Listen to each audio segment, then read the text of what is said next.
So, a lot of you guys, you've been hitting me up asking for the secret sauce, the golden ticket to making serious money. And honestly, when I tell you the truth, most of you, you just won't believe me. It is wild, right? Because it is not some magic trick. It is not some hidden ancient scroll. It is actually pretty boring, pretty straightforward, and that is exactly why most people fail. They want the fireworks, the explosions, the overnight millions, but that is just not how this game works. I've seen it all, whether I'm slinging drinks behind a bar or just cruising with my skater buddies. I've seen so many people just absolutely wrecking their financial lives. And sometimes it is the people I love the most. My best friends, my old coworkers, they're good people, truly. But man, their money decisions, they're just, well, they're something else. And if you're watching this, chances are you've been there too. Maybe you've been that friend. Maybe you've watched that friend. But listen up, because your pals, they're probably going to be flat broke by the time they hit 40. And you, my friend, you do not want to be in that same boat. Trust me, you'll be working twice as hard, living a life you absolutely dread, and I wouldn't wish that kind of misery. On my worst enemy now, I know what some of you are thinking. Oh, he is 21, what does he know? He probably just sits at home playing video games. And yeah, you're not entirely wrong. I mean, I don't go out much. I don't even drink. Shocking, right? But here's the kicker. When I'm older, I want to live like a king. I want to eat whatever I want, whenever I want, wherever I want. I want to travel the world spontaneously. Without checking my bank balance, every 5 minutes, I want to experience life. On my own terms, not some dusty 9 to 5 grind. And what I keep seeing, these same mind-numbingly stupid mistakes, they're actively destroying that very future for so many people and the absolute king of these financial screw-ups. The undisputed champion. It is lifestyle inflation. I know. I've preached about this before. I sound like a broken record, but it is that important. Remember, my old general manager, total rock star, pulling in a cool 6 figures, easily. But every single month, she was complaining about bills, like, constantly. And yeah, nobody loves paying bills, myself included, but she would seriously, genuinely talk about how she just couldn't afford things. And at that point, buddy, that is on you. We live in Texas, a notoriously affordable state. You can get a mansion here for what a broom closet costs in New York. So when you're making that kind of dough and you're still struggling, it is not the bills, it is your choices. Of course, I get it, some places. The cost of living, it is just insane. I was chatting with a client yesterday, super cool dude from Oregon, and he was telling me his parents bought a house 10 years ago for like $300,000, and now it is worth $1 million. That is absolutely bonkers. I can't even wrap my head around that. And then he drops another bomb gas out there. On the West Coast is like $8 a gallon. Like, holy smokes.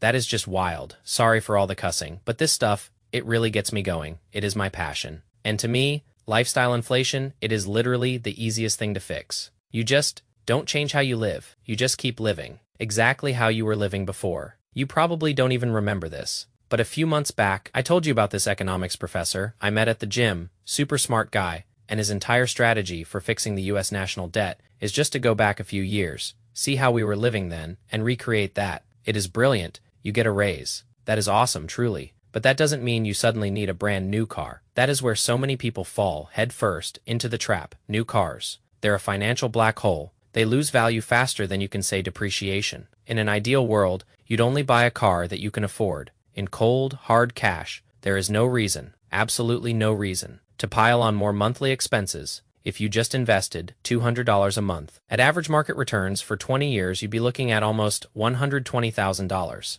Yeah, it is a bit of a long game, but nothing truly great ever comes easy, right? Another silent killer, keeping people broke, that nobody really talks about. It is social spending. I was talking to this one person who told me when she goes out with friends who are drinking, even if she doesn't want to drink, she'll order a non-alcoholic drink just to fit in. That, my friends, is some of the dumbest, most ridiculous garbage I have ever heard in my entire life. Now I get it. You're out with your buddies. You're having a good time. It is tough not to spend a little extra cash. And I'm not saying you shouldn't go out, have fun, buy drinks, buy food, but don't go overboard. Don't drop hundreds of dollars. In one night, don't blow a few dollars every single night. When I used to go out with my friends, we'd hit up a restaurant, and I'd just order water. Yeah, I know, total loser move, but I was still having a blast, still enjoying their company, and still saving my money. It is all about balance. It is all about making smart choices. This next one, it is a bit out there, so bear with me. I'm even hesitant to call it a mistake, but for lack of a better term, it is not having a financial identity. Most people, they have zero relationship with their money. They don't know their net worth, they don't know their savings rate,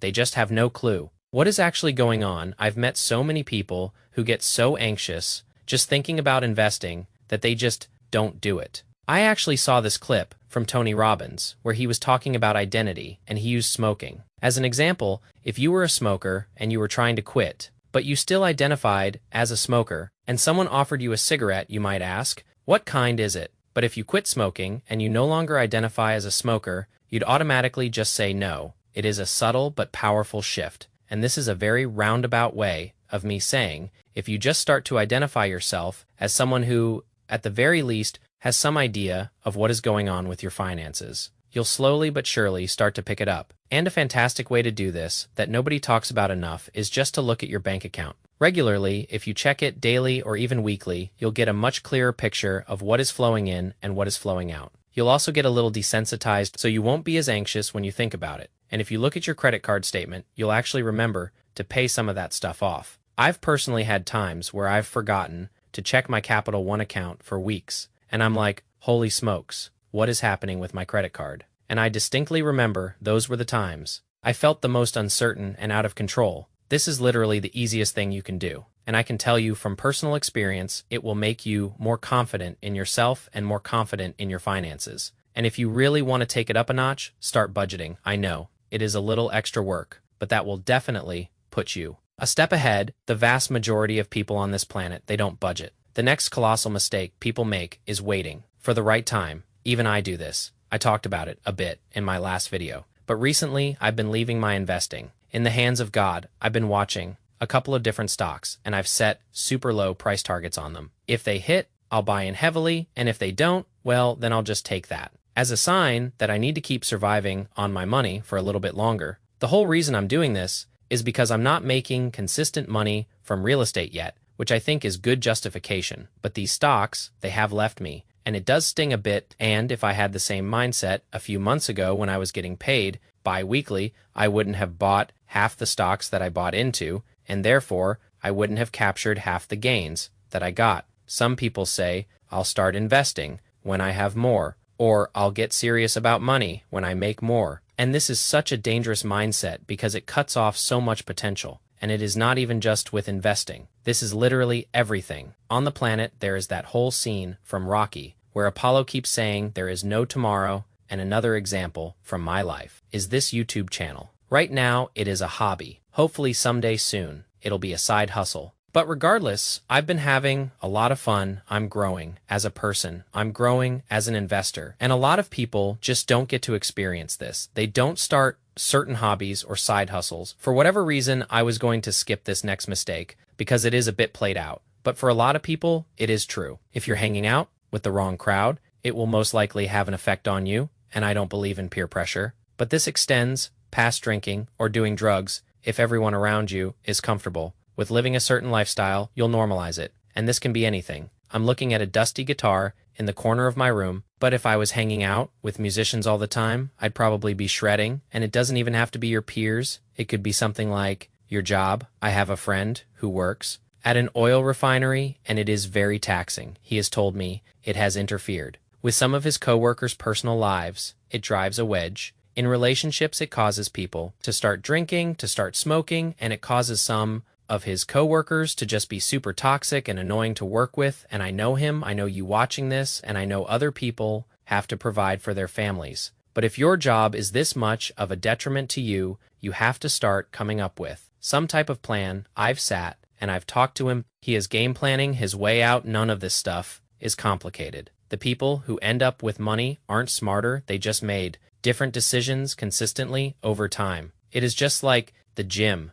The gym isn't inherently complex, it is just difficult. But the people who can go there for an hour and pick some weights up consistently for years will achieve the result that they want. So instead of falling victim to lifestyle inflation, maybe make a budget instead of going out and buying drinks. Maybe switch to water. Honestly, the budget works. For that one too, instead of getting scared and anxious about your finances, start to try to change your financial identity. If you can try to change the environment that you're in. And probably the most important one of all, stop waiting for the right time. Start working towards your goals. Now, if you're watching this video, that probably already puts you ahead of your peers. And a little shameless plug, I have a lot more videos like this on my channel, but I hope you got something out of this video. If you did, consider leaving a comment, consider subscribing. I would really appreciate it. Good luck on your investing journey. Stay boring, stay patient. Peace.